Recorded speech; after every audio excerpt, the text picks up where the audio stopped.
Informasi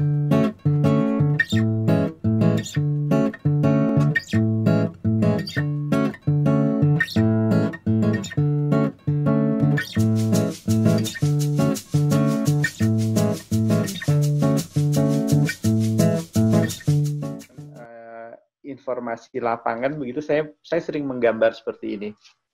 Ini saya gambar 2014 waktu lahannya masih kosong. Kemudian ini konsep-konsep yang dilakukan sambil bercerita ya dengan owner begitu.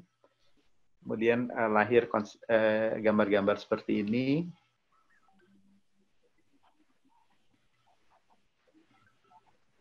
Ya, saya masih belajar bagaimana menjadi lebih rileks dalam sketsa itu wujudnya ke dalam bangunan. Ini sebetulnya buat saya ini sudah jauh lebih rileks dari proyek saya yang mirip sebelumnya, setahun sebelumnya, yaitu Hoshinoya Bali. Ini sudah lebih sketsa lah daripada yang satunya lagi yang kira-kira begitu. Masih ada waktu nggak, Pak Dibia? Masih, Pak. Oke. Masih ada. Sekitar 10 menit lagi. Oh, oke. Cukup kalau gitu ya. Oke, sekarang saya masuk ke proyek kedua. Ini Pavilion Indonesia di Frankfurt Boulevard 2015. Ini adalah initial sketches ya. Jadi pada waktu memikirkan idenya, pada waktu kita mencoba menanggapi brief, ini lahirnya seperti ini. Jadi seperti ini idenya ya. Ini banyak sekali pertimbangan, yaitu kemudahan konstruksi ya, dengan kain yang digantung, jadi fleksibilitas membentuk ruang. Nah itu sebetulnya diwujudkan dalam sketsa ini, dalam dua sketsa ini. Memang ini adalah panel sayembara waktu itu. Kelihatan komposisinya menggunakan lantern tadi seperti dalam sketsanya. Bentukan ruangnya masih seperti ini ya, masih sama dengan sketsanya. Walaupun kemudian perkembangan berikutnya dalam pendetailan, sesudah timnya terbentuk, banyak sekali masukan, banyak sekali pertimbangan, akhirnya menjadi seperti ini. Yang sebetulnya buat saya nggak begitu suka sebetulnya. Artinya, ini makin lama desainnya makin formal, makin formal, makin ketat begitu ya. Ya nggak apa-apa karena memang perkembangannya begitu. Ini akhirnya sesudah dibangun ya.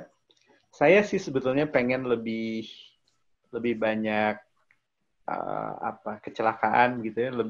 Saya sebenarnya ingin lebih santai, tapi ini adalah hasil yang terjadi ya. Ya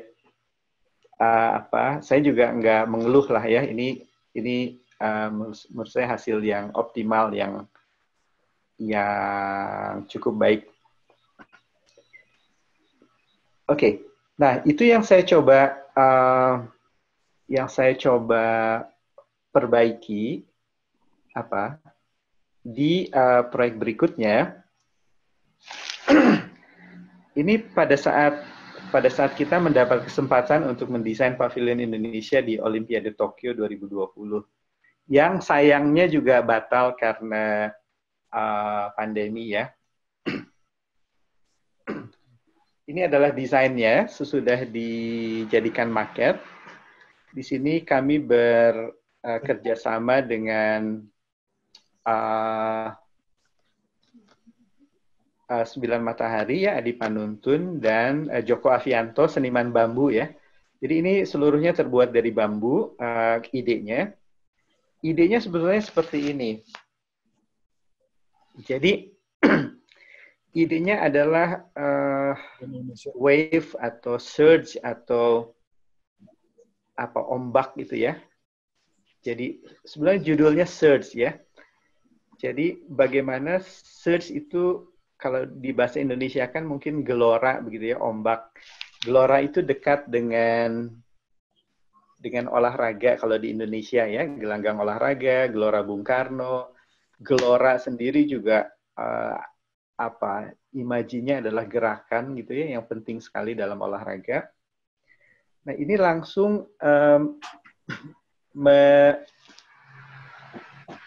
membawa saya kepada imaji ini yang Hokusai ini, yang the wave itu. Jadi saya merasa ini sebuah konsep yang bisa nyambung wave begitu. Lalu jadi sebetulnya ini menggambarkan ombak itu, ombak atau surge sebagai sesuatu yang penting dalam olahraga, yang saya harap cukup kelihatan canggih begitu sehingga menggambarkan kemampuan Indonesia untuk menyelenggarakan acara sekelas Olimpiade begitu. Kira-kira itu misinya. Jadi lahirnya kemudian dalam sketsa menjadi yang seperti yang di sebelah kanan itu, ini adalah denahnya. Jadi bagaimana bambu ini membentuk ruang begitu. Nah, bedanya dengan yang di Frankfurt, ini jauh lebih santai karena ini outdoor. Kemudian ini adanya summer ya, pada saat panas sekali di Tokyo. Jadi mood-nya itu lebih celebration begitu, pesta begitu. Jadi sesudah atau sebelum acara olahraga, orang ke sana pakai t-shirt begitu ya.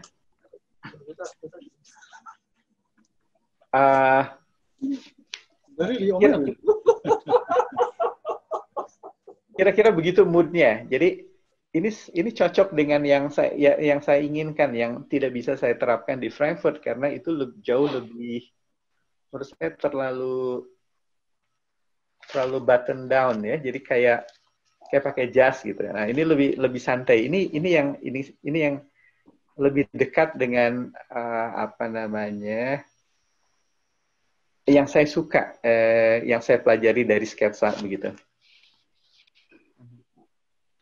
Ini sketsa-sketsa awal, jadi untuk ngetes skala, tapi bukan lebih dari sekedar skala. Jadi sebetulnya sketsa-sketsa ini menggambarkan mood. Jadi seperti apa sih sebetulnya mood-nya begitu ya. Ini jauh lebih santai sebetulnya. Ini yang saya suka. Jadi kalau menurut Pak Tamrin ini cocok ya antara sketsa yang Bapak buat dengan hasil arsitektur yang akan terwujud kira-kira kayak gitu. Nah, sayangnya ini keburu berhenti proyeknya. Jadi saya belum sempat mengeksplor. Tapi sejauh ini ya. Ya, jadi ruang-ruangnya lebih santai ya. Kira-kira seperti ini. Jadi bagaimana sketsa sejak dari awal ini sebetulnya membantu saya melahirkan atau membuat mood seperti itu tadi, yang celebratory, pesta begitu ya. Yang mungkin kalau diundur pun ke 2021 dan kami dapat kesempatan lagi, mungkin udah bukan begini lagi karena mindsetnya sudah lain sekarang. Orang nggak pesta lagi di outdoor gitu ya, orang jaga jarak begitu ya. Nah itu ya sayang sekali, ini desain tidak pada waktu yang tepat. Saya kira mudah-mudahan ini cukup untuk menunjukkan bagaimana saling pengaruh, khususnya pengalaman saya antara sketsa dan desain. Oke, terima dari kasih Pak saya, Tamrin. Itu. Baik Pak. Ya, terima kasih. Terima kasih kembali Pak.